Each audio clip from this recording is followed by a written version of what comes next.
I think we're only back now.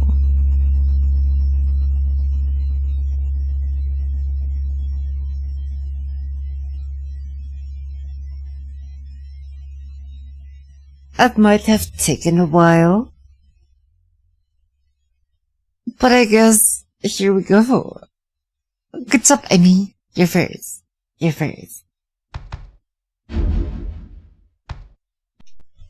You didn't miss anything. You didn't miss anything. It was persons talking about being like a professional gamer. But they're not.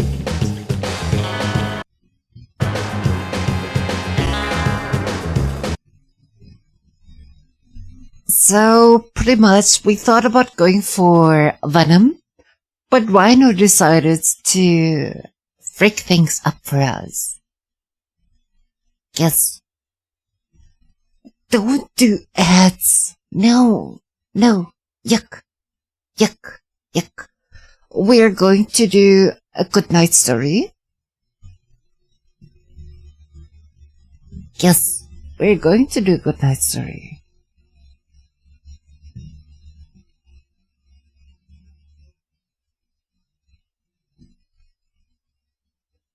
If my laptop allows.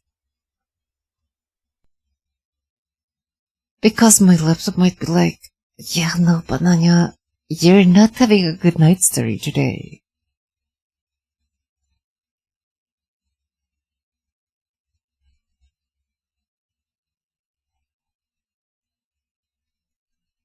Yeah, bad. Yes, it is bedtime.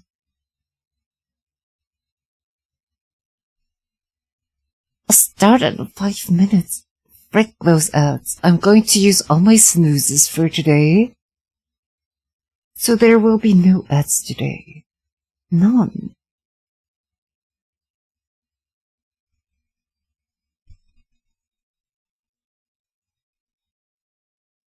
I have some music while I'm loading things out.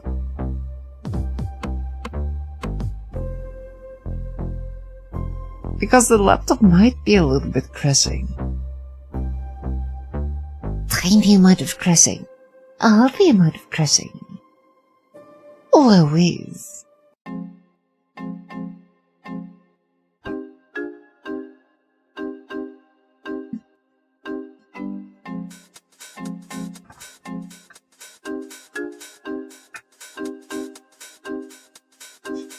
Oh, read this story today.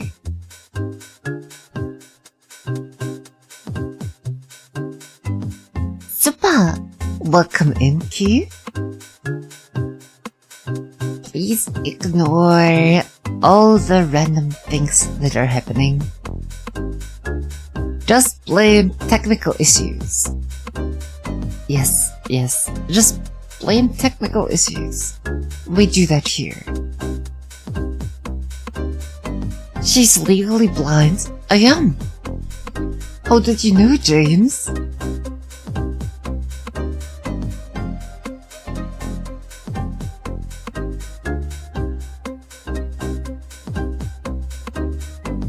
We turn on some heavy rain.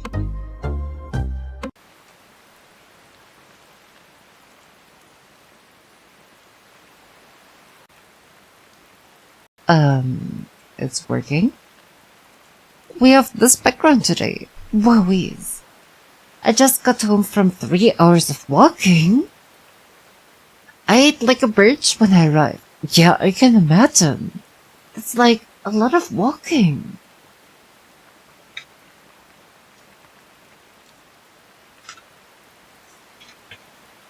Wolf and the 7 kids.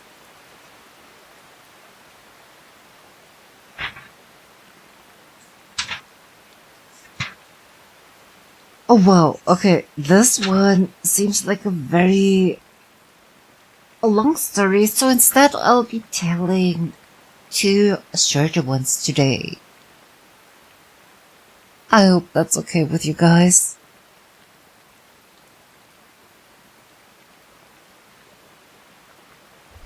I'm going to drink some water.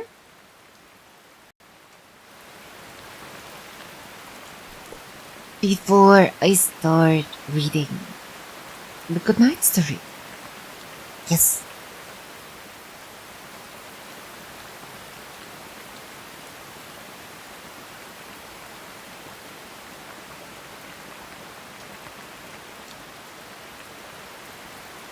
It's pretty much nap time. Yes, yes.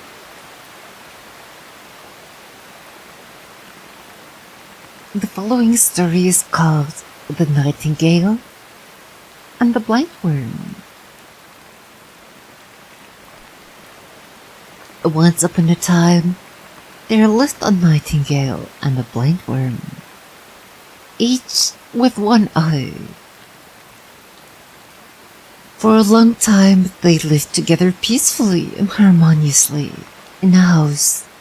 However, one day, the nightingale was invited to a wedding, and she said to the blindworm, "I've been invited to a wedding, and don't particularly want to go with one eye. Would you be so kind as to lend me yours? I'll bring it back to you tomorrow." The blindworm gave her the eye out of the kindness of her heart. But when the nightingale came home the following day, she liked having two eyes in her head and being able to see on both sides. So she refused to return the bird eye to the blindworm. Then the blindworm swore that she would avenge herself on the nightingale's children and the children of her children. "Well," replied the nightingale, "see if you can find me." So smug. How can the nightingale be so smug? "I'll build my nest in the linden, so high, so high, so high, you'll never be able to find me, no matter how hard you try." Ever since that time, all the nightingales have had two eyes, and all the blindworms none. But wherever the nightingale builds her nest, a blindworm lives beneath it, in the bushes, and constantly tries to crawl up the tree, pierce the eggs of her enemy, and drink them up.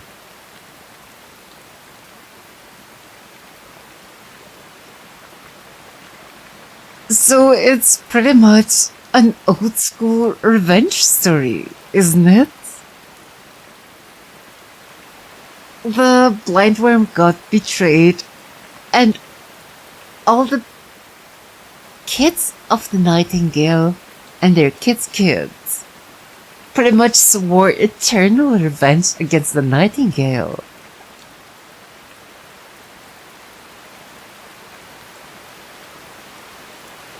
Citing my SMH.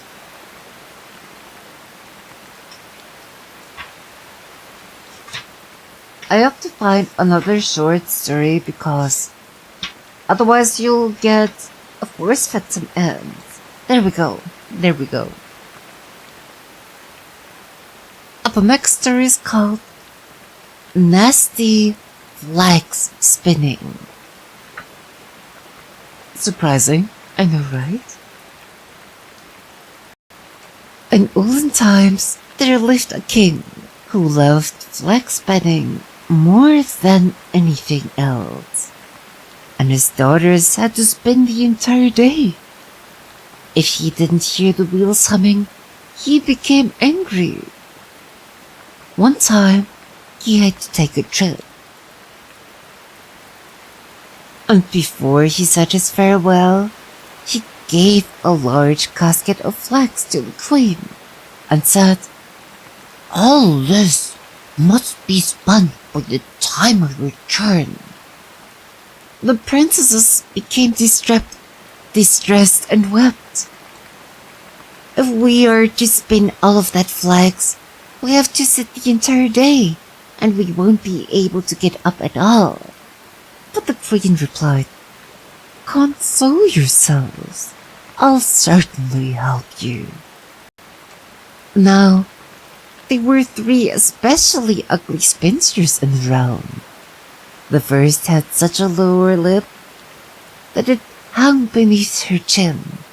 The second had an index finger on her right hand that was so thick and white that one could make 3 other fingers out of it. The third had a thick and white flat foot that was as large as a kitchen board. The queen summoned the 3 spinsters to the castle, and on the day that the king was supposed to return home, she sat them down next to one another in a room, gave each of them a spinning wheel, and ordered them to spin. Moreover, she told each of them what to answer when the king questioned them.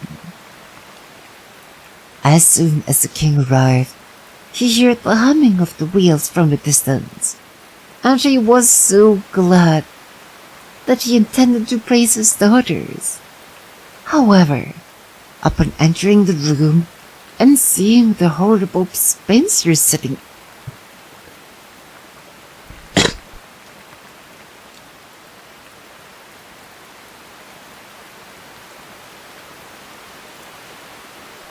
I'm sorry, my throat dried out. However, upon entering the room and seeing the horrible spinster sitting there, he was at first startled. Then he stepped towards them and asked the first woman how she got the hideously large lower lip. From licking. Then he asked the second where she got her thick finger from. From turning the thread. And twining it. As she said this, she let the thread run around her finger, and a couple of times. Finally, he asked the third one where she got her flat foot from. From stamping. When the king heard all of this, he commanded the queen and the princesses to never touch a spinning wheel again.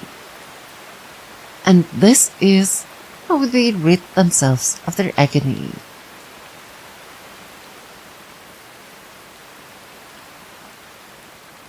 So the queen and the princesses pretty much tricked the king. Those spinsters most likely didn't get it from spinning threads.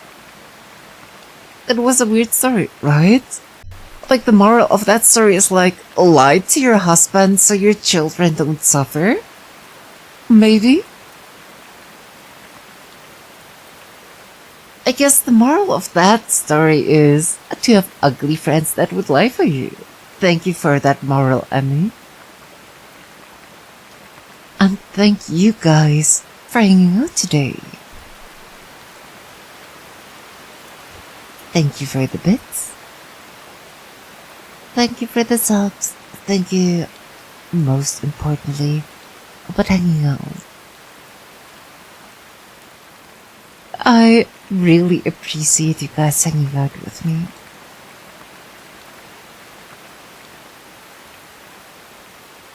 I wonder where I'm going to send you guys to.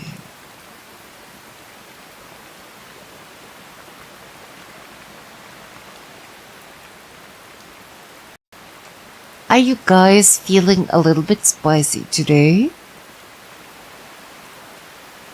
Because I have a friend called Sethis. He's also bald. Like Shiba. Wait, ignore what I said, I'm sorry. And he's definitely 18 plus. He's not PG-13. Not at all. But he is quite a fun guy, he has a nice voice, and his chat is very fun to hang out in, if you feel like it. I'm telling Shiba you said he's bald. Sorcery, I'm throwing you into the volcano. That's pretty much the first thing